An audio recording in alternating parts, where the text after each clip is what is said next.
زندگی اور موت کا جہاں تک سوال آتا ہے، اس فلسفے کو اگر ہم اور آپ سمجھنا چاہیں تو میں سمجھتا ہوں کہ قرآن کریم سے بہتر کسی نے اس کو نہیں سمجھایا۔ آپ جانتے ہیں نہ تو زندگی ہمارے اختیار میں ہے، جب دنیا میں ہم آتے ہیں تو اپنے اختیار سے نہیں آتے،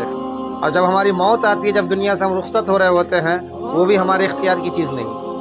تو جب ہماری شروعات بگننگ اور ہمارا اختتام اینڈنگ یہ ہمارے اختیار میں جب نہیں، تو ان دونوں کے بیچ میں اختتام اور افتتاح اور آغاز کے بیچ کی جو زندگی ہے یہ کس کے اختیار میں ہے؟ ظاہر سی بات ہے، شروعات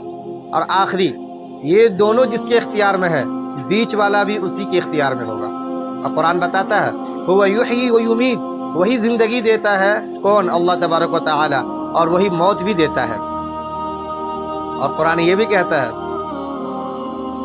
خلق الموت والحیات لیبلوکم ایکم احسن عملا، ہم نے یہ زندگی اور موت کی تخلیق اس لیے کی تاکہ ہم دیکھ سکیں تم میں کون بہتر سے بہتر عمل کرتا ہے۔ تو کہ اللہ تعالیٰ نے اپنا کنفرمیشن دے دیا کہ ہم تو بہرحال تمہیں ان دو چیزوں کے اندر بند کر دیے ہیں، آزادی بھی تم کو دے رہے ہیں، لیکن اس آزادی کے اندر ہم تم کو یہ دیکھنا چاہتے ہیں کہ تم اچھا کام کیسے کرتے ہو۔ ان اللہ یأمر بالعدل والاحسان وایتاء ذی القربى وینہی عن الفحشاء والمنکر، ہر جمعہ کے خطبہ میں ہم سنتے ہیں کہ اللہ ہمیں حکم دیتا ہے کہ ہر معاملے میں ہمیں انصاف سے کام لینا ہے، نیکی کرنا ہے، والاحسان، رشتہ داروں کا خیال رکھنا ہے، رشتہ دار قریبی جو اپنے ہمارے دادی حالی، نانی حالی، سسرالی ہوتے ہیں وہ، یا پھر انسانی اخوت کے ناطے جو بھی آدم کی اولاد ہے اور آدمی ہے وہ، بہرحال رشتوں کا ہمیں خیال رکھنا ہے۔ اس کے ساتھ ساتھ ان کے اوپر خرچ کرنا ہے اور برائیوں سے روکنا ہے، خود کو بھی اور دنیا جہان کو بھی۔ آج شراب نے کتنا نقصان پہنچایا ہے پوری انسانیت کو دیکھ لیں،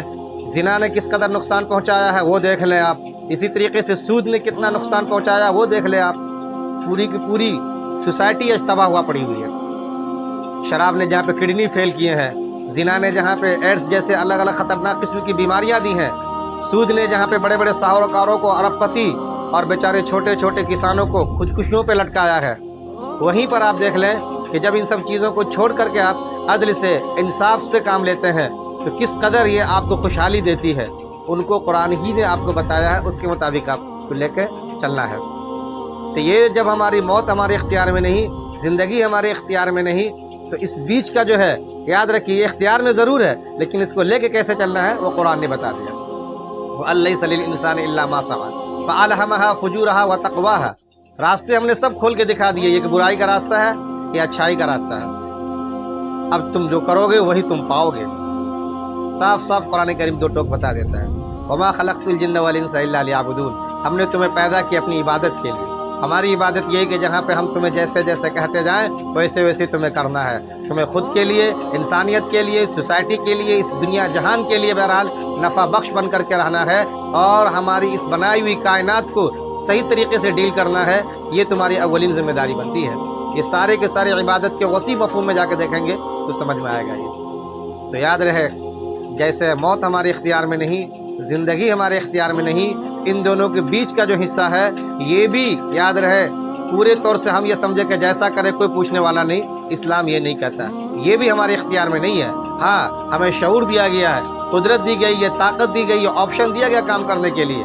لیکن وہ کام جس سے راضی خدا ہوگا وہ بتا دیے گئے ہیں، وہ کام جس سے وہ ناراض ہوں گے وہ بھی بتا دیا انہوں نے۔ اب ہمیں جب یہ بات سمجھ میں آ جائے گی تو سارے فلسفے آسانی سے ہم کو سمجھ میں آ جائے گا، موت کیا ہے، زندگی کیا ہے۔ جزاکم اللہ خیر، شکر جزیلا۔ یہ سوالات تھے یا عام کر دیں اس کا؟